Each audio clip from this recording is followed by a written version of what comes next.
I'm Mark Lina. I'm Jimmy He. I'm Lucas Person. And I'm Mark Multiplier. We are a team working on the two-setting torque multiplier that interfaces between a standard socket wrench and a socket. The motivation behind our design is to build a torque multiplier with two settings. One setting for torque multiplication to loosen tightly fastened bolts, and a second setting for high-speed rotation to remove already loosened bolts.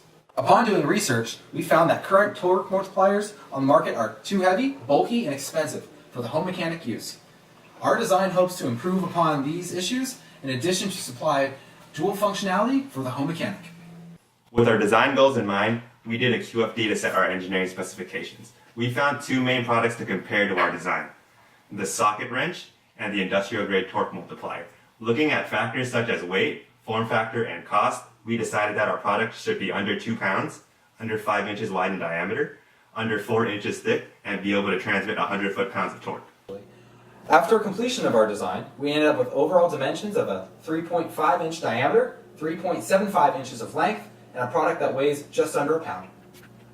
Next we'll go through how our mechanism works. Essentially, there are two sets of planetary gears with an achieved torque ratio of 1 to 2. This is done by having a pitch diameter of 1 for the sun and planet gears, a diameter of 2 for the carrier, and 3 for the ring gears.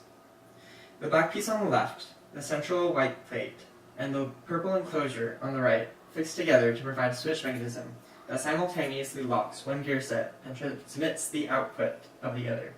This is easily demonstrated here in the animation.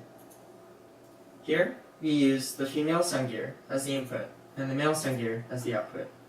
If you closely watch the male, the output is twice as fast as the female sun gear, creating a torque ratio of 1 to 2. Here is our switch mechanism in action.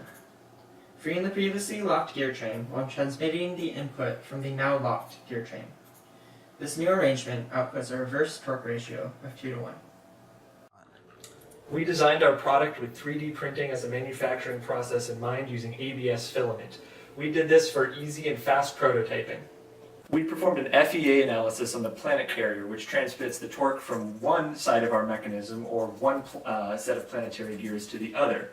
It serves as the planet carrier for both planetary gear sets.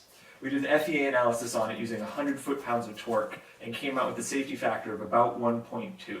Given that we wanted to use ABS plastic, transmit a maximum torque of 100 foot-pounds, and use 1-inch gears, we used the bending fatigue analysis to determine that we needed a 0.6-inch face width of our gears to maintain a safety factor of 1.2.